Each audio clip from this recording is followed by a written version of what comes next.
மக்கள் யாவும் எனக்கு பகுதி கொண்டு வந்து கொடுக்கவும் இல்லை. பகுதி கொண்டு வந்து கொடுக்கல, என்னை பணித்தும் நடக்கல,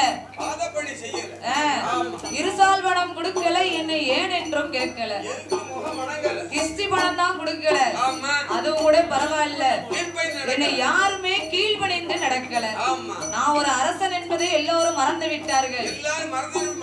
ஏ மந்திரி, உடனே 56 தேசத்திற்கும் சென்று பறையோசை அடிக்க வேண்டும். பகுதி பணத்தை வாங்கிட்டு வந்தா வாரோம், இல்லன்னா அங்கேயே இரும் என்று வல்லரக்கன் சொன்ன உடனே பார்த்தார் மந்திரியானவர். மன்னன் சொல்லுக்கு மறு சொல்லு ஏது? அவர் போடுற சாப்பாடுலாம் அப்ப அவர் என்ன சொல்றாரோ அதைத்தான் கேட்கணும். அப்படியா? அப்படியா? மன்னன் சொல்லுக்கு மறுசொல் கிடையாது என்பதை போல மந்திரியானவர் அப்படியே ஆகட்டும் என்று 56 தேசத்திற்கும் பறையோசை அடிக்க வேண்டும் என்று மந்திரியோ ஓடி வந்து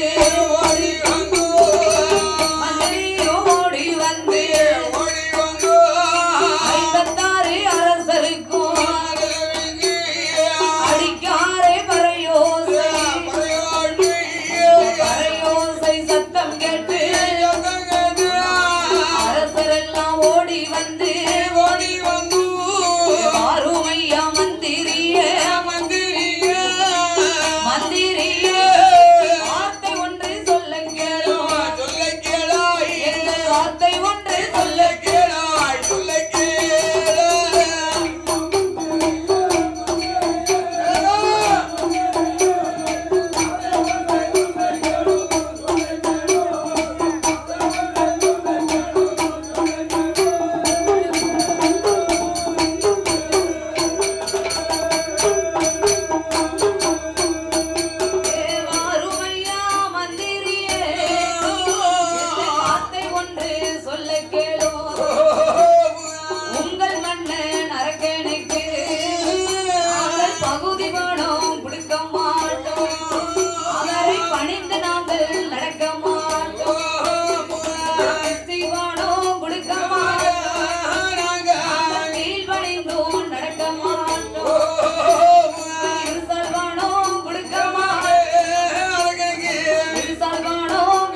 உமக்கு எவ்வளவு தைரியம் இருந்தா உங்கள் மன்னன் அரக்கன்னு சொன்னாருன்னு இங்க வந்து பறையோசை அடித்து பகுதியை வாங்க வருவேன். உங்கள் மன்னன் அரக்கனுக்கு தான் மண்டையில் அறிவில்ல, உனக்கு மாய மண்டையில் அறிவில்ல.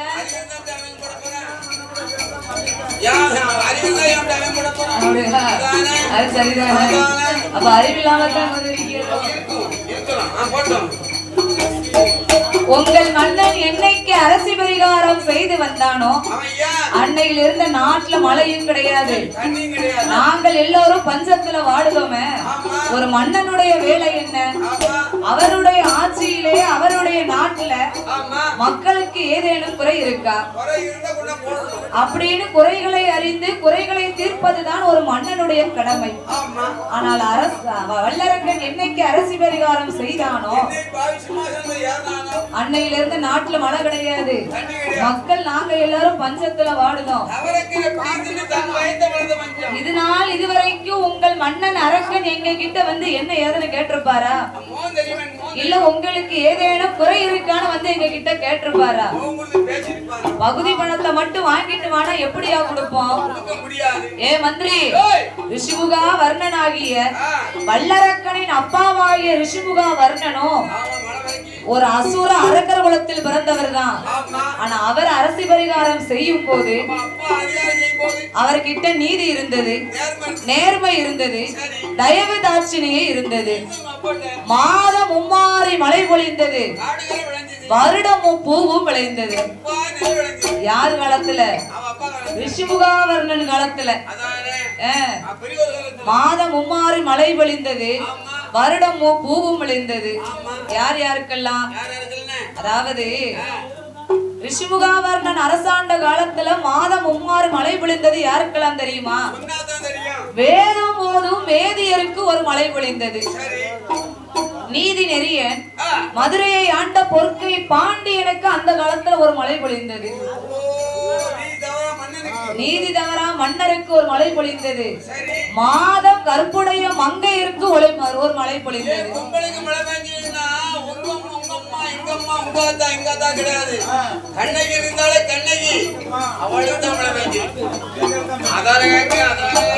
அதாவது வேதம் போதும் வேதியர்னா யாரு தெரியுமா?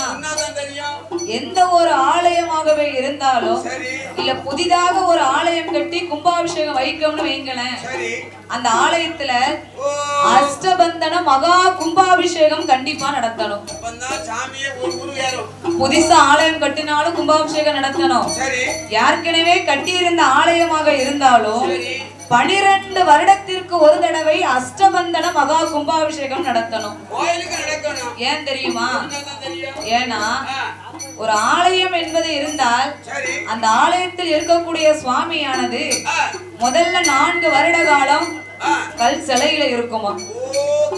ஐயா இருக்காரு பாருங்க, அந்த சிலை கல் பீடத்துல 4 வருஷம் சாமி இருக்குமா. அடுத்த 4 வருட காலம் பலிபீடத்துல வந்து இருக்கும். அப்ப 8 வருஷம் ஆச்சா? அடுத்த 4 வருடம் எங்க இருக்கும்? கோபுர கலசத்துல வந்து இருக்குமா. அப்ப 12 வருஷம் ஆச்சு.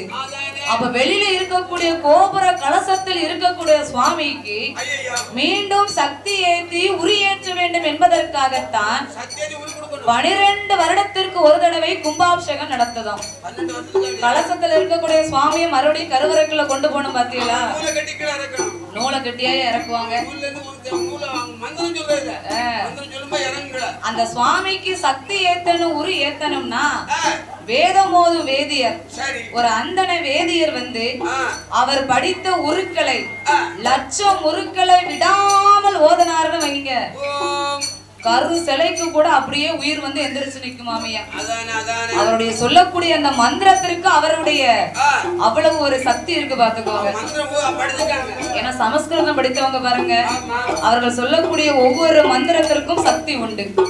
கோயிலுக்கு மட்டுமா தாலி கட்டினாலும் அவங்க மந்திரம் சொல்லணும். ஆமா, தாலி கட்டும் போது மந்திரம் சொல்லணும். அவங்க சொன்னா தான் எடுக்கும். அக்னி வளர்த்து சொன்னா ஒண்ணு எடுக்காது. அப்பேற்பட்ட வேதம் ஓதும் வேதியருக்கு அந்த காலத்துல ஒரு மழை பொழிந்திருக்கு. மதுரையை ஆண்ட பொற்கை பாண்டியனை உள்ள மன்னர்களுக்கு அந்த காலத்துல மழை பொழிந்திருக்கு.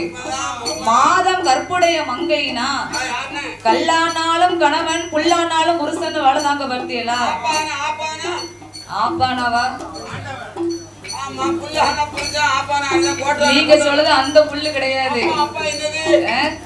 கல்லானாலும் கணவன் அப்படின்னா என்னதான் கட்டின கணவன் மனைவி மேலையும் பிள்ளைகள் மேலையும் பாசம் இல்லாம கல் நெஞ்ச காரணா அவன் வாழ்ந்தாலும் என் கணவனுக்கும் காணமான பெண்கள் பேசுவாங்களாம். அவர்தான் கல்லானாலும் கணவன் புல்லானாலும் புருஷம்னா நீங்க சொல்றது இந்த புல்லு கிடையாது. தரையில முளைக்கக்கூடிய ஒரு அருகம்புல்ல கூட பிடுங்க பழம் இருக்காதான். அவர் போய் வெளியில என்ன பேசுவா, என் புருஷன் வேலை பார்த்தாருன்னா அவருக்கு இணைய வேலை பார்க்கறதுக்கு எவனுமே கிடையாது. ஆனா அவருக்கு புல்ல கூட பிடுங்க முடியாது. வெளியில போய் கட்டின கணவன் அப்படி பெருமையா பேசுவா. அதுதான் புல்லானாலும் புருஷன்னு வாழ்ந்திருக்கா. ஆமா, கணவன் பேர தான் வாயால அந்த காலத்துல சொல்லவே மாட்டாங்க. கருப்பசாமின்னு இருந்தா கடையில போய் கருப்பட்டின்னு நம்ம கேட்க மாட்டாங்க. சுப்பிரமணியன் இருந்தா சுக்குன்னு போய் கேட்க மாட்டான். கருப்பட்டின்னு கேட்க மாட்டா. கடையில அவருக்கு கொழுந்த பிள்ளைன்னு வைங்களேன், ஐயா கொழுந்த பிள்ளை அந்த இனிப்பு இருந்தா கொஞ்சம் கொடுங்க. சீனி இல்ல, பனங்கற்கண்டு இல்ல, இந்த சிரட்டை மாதிரி கருப்பா இருக்கும் பத்தியில அத கொடுங்கன்னு கேப்பா. அதுக்குதான் கணவன் பேர அந்த காலத்துல கையில பச்சை குத்தி இருக்காங்க. யாராவது கணவன் பேர கேட்டா அந்த பச்சை குத்தி இருக்கதை காமிப்பாங்க. கணவன் வடக்க மதுரைக்கு போயிருந்தாருன்னா அந்த அம்மா அங்க பாக்க கால் நீட்ட மாட்டா. தெற்க கன்னியாகுமரி போயிருந்தானா அங்க பாக்க அந்த அம்மா கால் நீட்ட மாட்டா. கணவனுக்கு அப்படி மரியாதை கொடுத்திருக்கா. ஆனா இப்ப அப்படி கொடுக்க முடியுமா? அவர் எங்கன இருக்காரோ அவரை பார்க்க கால் நீட்டினாதான் எங்களுக்கு மனசே திருப்தி ஆகும்.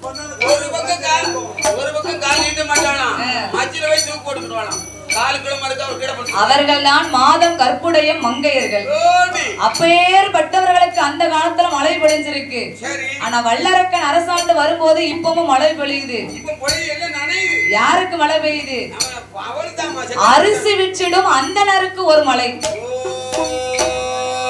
நீதி நெறி தவறிய வல்லரக்கனை போல் உள்ள மன்னர்களுக்கு ஒரு மலை, புருஷனை கொன்ற பூவையருக்கு ஒரு மலை என தூரிக்கிட்டு போகுது. புருஷனை யாராவது கொல்ல முடியுமாயா? சொல்லுதே. அரிசி விற்றிடும் அந்தரனா யாரு தெரியுமா? அந்தன வேதியர் மாதிரியே வேடத்தை போட்டுக்கிடுதாங்க. அவங்களும் ஒரு பூணூல போட்டுக்கிடுதாங்க. கரிம காரியங்களை கழிக்காங்க. அரிசியை வாங்குதாங்க, கடையில கொண்டு போய் வித்துருதாங்க. பொய் சொல்லி ஏமாத்துதாங்க. பார்த்தீங்களா? அவர்கள் தான் அரிசி விற்றிடும் அந்தனர்கள். அவர்களுக்கு இந்த காலத்துல மழை பொழியுது. நீதி நெறி தவறிய வல்லரக்கனை போல் உள்ள மன்னர்களுக்கு இந்த காலத்துல மழை பொழியுது. புருஷனை கொன்ற பூவையர்னா கட்டின கணவனை யாராவது கொள்ளுவாளையா?